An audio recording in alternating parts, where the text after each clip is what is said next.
Story 1, Do Nothing. Okay, a couple of years ago I worked customer support for an investment and pensions department of a larger company. Basically, answer the phone and help customers who don't understand something about their account or need to access features usually reserved for their accountant. I had only been with the company about 3 months, had finished my training, and recently been cleared to take calls unmonitored. But a supervisor was still listening back to 3 or 4 of my calls each day, just to check. It was coming to the end of the tax year, so the lines were super busy, open to close, but a lot of the calls I was taking were for pension or ISA withdrawals or deposits, so all I had to do was check a few details, then drop the customer in the call queue for the relevant department. Due to the high volume and relative simplicity of these calls, I was answering 20 to 30 a day. After a week or so I got a message from my team leader telling me I was taking too many calls, so the number he was checking wasn't a high enough percentage to be indicative of my performance. Okay, fine. Starting the next day I would take a call, pass the customer on, then sit and twiddle my thumbs for an hour, all while the queue is getting longer and longer. We're talking 2 to 3 hours on hold, then take another call and repeat. Fast forward another couple of weeks and I have a perforated review with my team leader. He says that my verification of customer identities isn't up to scratch with company standards. I explain that I am meeting the standards that were laid out in our training and that all further advice and guidance had been completely contradictory, or so vague as to be meaningless. He tells me that when I come in tomorrow I need to log in, mark myself as in training, so I won't receive any calls, and wait to hear from him about next steps. So the next morning I log into my work laptop and wait to hear from him. For 5 days, I sat in my spare bedroom/office playing video games. All while logged in, marked as in training, and waiting till hear from my team leader. The next week, I get a message from a manager 2 or 3 steps above my team leader asking why I haven't taken a single call in 5 days. I explain what my team leader told me, sent screenshots of emails etc., and said that I was waiting to hear back. She said she would look into the situation and get back to me. Cue another week of video games and naps on company time. I ended up getting made redundant and taking the balance of my annual leave before anything got resolved because the company outsourced 90% of the call handling to India, but those 2 weeks were great. Story 2, Sick Day. Another post reminded me of this gem. My old company manager would always ask for a sick note from your doctor. It's about $50 from my GP. I was at his office when my boss Mary called me to make absolutely sure I had a sick note. I had 2 company credit cards, one for internal use, tools etc., and one for external use, billed to clients. Neither would work at my doctor's office. I called Mary back. My company credit cards aren't working. Mary, use your own and file an expense report. No, I'm not here to lend money to a multi-million-dollar company. Mary, fine, use mine. Medical secretary, we can't take credit cards over the phone. Mary, them you won't be paid for today. Send that by email right away please. Mary, sends it. Replies to email, I'll need a union day to file a grievance as you refusing to pay me is against our collective agreement. There is nothing in our collective agreement stating that I need a note for 1 day, it's for 3 consecutive days. I'll also need a second union rep as I can't represent myself. Union days for grievance can't be refused for any reason unless there's a catastrophic event. Mary calls me back. Fine, I'll pay you. No, the violation has already occurred and the grievance demand filed. We are proceeding with this. Mary, but my union rep will be in touch. For 8 hours pay, and want of a sick note, plus other union rep 4 hours to prepare plus 2 hours travel each. 12 hours unpaid. 4 hours each to present the grievance. Grievance was won at the first stage. So I got paid my 8 hours, but the company had to pay 20 man-hours out of pocket, unbillable to client, because Mary was enforcing her own rules outside the collective agreement, as a management right. I was maliciously complying with our grievance process, which I brought up during the presentation. Bonus content. Mary stated that what was written in the collective agreement was open to interpretation and she was correct and I was wrong. I asked her to flip to the last page of the PDF. She did. Me, who had signed the contract, Mary, VP of HR, National Union Rep, VP Operations, Matthew, and you the VP of your union accreditation, me, so what you're saying is you, who wasn't at all present during the negotiations, knows more about the contract I've negotiated for the last 3 renewals. Mary, this meeting is over. I'll have my answer emailed to you within 7 days. Me, you have 3 business days as per our collective agreement, which you know so well. I'd hate to file yet another grievance for non-compliance. Story 3, follow policy. Okay, on mobile, so standard. Apologies for formatting and English being my first language, TDLR, new boss insists I follow every company policy to the letter. So I do, and bring the entire office to a grinding halt. A few years back, I worked in a corporate office where things ran pretty smoothly. Until our new boss, Mr. Micromanage, Mr. M, arrived. Mr. M was obsessed with one thing: following company policies. He didn't care if policies were outdated, inefficient, or outright absurd. If the rule existed, you had to follow it perfectly.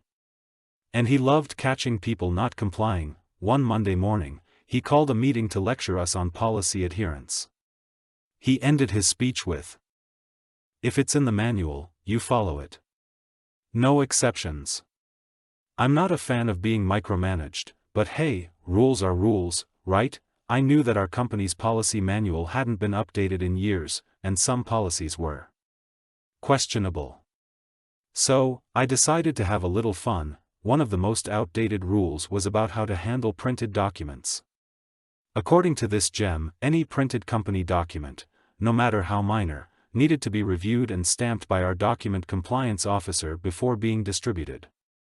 Oh, and guess what? That position had been eliminated in a round of budget cuts 2 years ago. But hey, Mr. M said no exceptions. The next day, I printed out a standard quarterly report that everyone in the office needed. When people asked for it, I told them, sorry, I can't distribute it until it's been reviewed and stamped. I sent an email to Mr. M asking where I could find the non-existent document compliance officer. He came storming over to my desk, confused. Mr. M, just send out the report. Me, I'd love to, but as per company policy, it needs to be reviewed and stamped first. Where should I send it? Mr. M pauses and glares. Just follow the policy. I nodded enthusiastically and let it be. Word spread quickly, and soon everyone in the office was complying with every arcane policy in the manual. Karen from HR? She started enforcing the dress code policy that required all employees to wear business formal attire at all times. Suddenly, everyone was showing up in suits and ties, and people in accounting were running spreadsheets in cocktail dresses. Jake from marketing? He made sure to send a request to Mr. Micromanage every time he needed to make a 10-cent photocopy, as per the ancient policy that all expenditures, no matter how minor, must be approved by management. By the end of the week, the entire office was a disaster. People were wasting time and resources, projects were delayed, and everyone was cranky from wearing stiff, formal clothes. Mr. M tried to reprimand us, but we just kept saying, sorry, sir. Just following the policies, like you said. It only took 1 week of chaos for Mr. M to call another meeting, where he begrudgingly told us to use common sense instead of following every single policy. He even promised to update the manual, and that, my friends, is how our office turned into a temporary circus of hilarious compliance, until our boss finally learned that some rules are meant to be bent. Story 4, you're never too young to do malicious compliance. I was cutting bread and remembered this bit if MC from my youth in Argentina. I have a couple cousins whose grandpa, not mine, on the other side of the family, used to be the town baker when I was like 5 or 6. Picture a small town with the town's bakery kind of place. Bakery includes a chicken coop for eggs, Grandpa Baker's house, a huge oven and prepping area, storage room with piles of flour sacks as high as mountains, a well for the water, a pantry, the office, and the bakery itself. Huge place, probably more than 100 meters long and 50 meters wide. For me and my bigger cousin, about my age, being let loose there is like the ultimate playground. We can climb mountains of flour sacks, we can try to catch chickens, we can run from store to the back, but the biggest thing ever. There are a lot of amazing baked goods to eat, so much so that they have to close the store during Grandma Baker's nap time because we sneak in and rampage. Grandpa Baker works night shifts until like 10 to 11 a.m., so he's out cold until 5 to 6 p.m. every day also. Both my cousin and I had, then, baby brothers, so our mums couldn't be on top of ourselves all day. The rampaging keeps getting out of hand, so Grandma Baker calls cousin and me and says, "Look, while I'm taking a nap, you can't have any baked goods or anything the store sells. Am I clear?" Ye's Grandma Baker. If you've ever been to Argentina, you probably know what dulce de leche is. To Argentinians is, probably, the most delicious thing ever. Think peanut butter or chocolate spread but 10 times better, and it's not a baked good. And the store doesn't sell it. But the pantry is full of it because it is used in baked goods. Think croissant with dulce de leche inside. You know where this is going, right? Wooden spoon in hand, the kind you use to stir a stew. Cousin and I sneak into the pantry and probably eat something like half a kilo or more of dulce de leche each. Malicious compliance, and a huge stomachache later on. Never tasted so good, TLDR. Grandma Baker forbids us to eat baked goods, we eat the most tasteful ingredient of them all. Story 5. Remind me of my work hours? I will remind you of my work hours. A few years ago now I worked as a nurse in Wales. There was a junior sister there who was an odd woman. She would openly bully a couple of staff members by telling them to do a faster handover by entering the room several times during said handover to tell them to be quicker, until she was told that they would be a lot quicker if they hadn't been made to stop several times during their report. I didn't drive at the time so had to take the bus. One early shift the bus was a bit late which made me 5 minutes late to the start of the shift.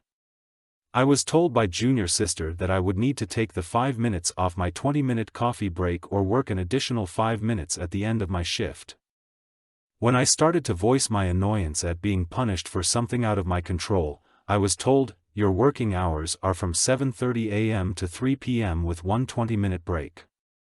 I chose to deduct the 5 minutes from my already short break as leaving 5 minutes late would leave me late for my bus home. A few shifts later I was getting on with my work and had a few care plans to rewrite. At the time all notes were handwritten, as I had been a bit frosty with junior sister, just keeping any conversations strictly professional.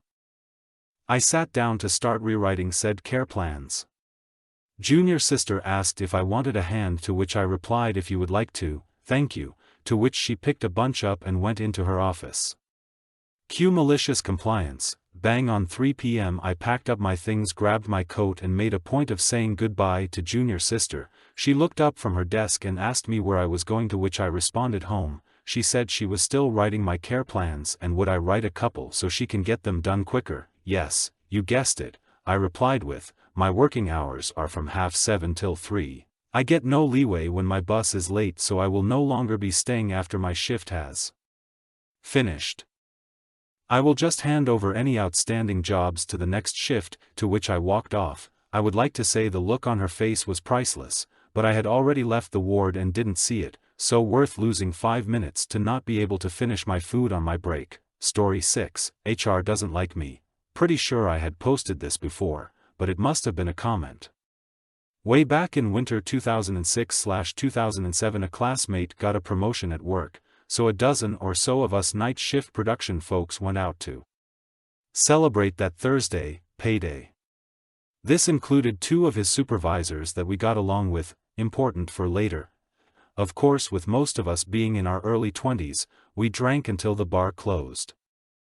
Then split off to keep drinking. 5 of us went to his place, 3 of us being classmates.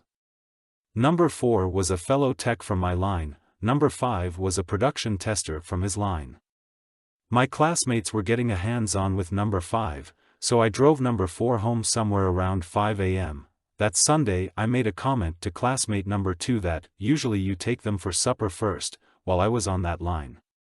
It was overheard by a couple of the people that had joined us. That comment was the only one I made, also important for later. Couple weeks go by, and I get sent by my line manager to go see HR in the middle of my shift. It was a semi-expected meeting, based on what I had heard around there.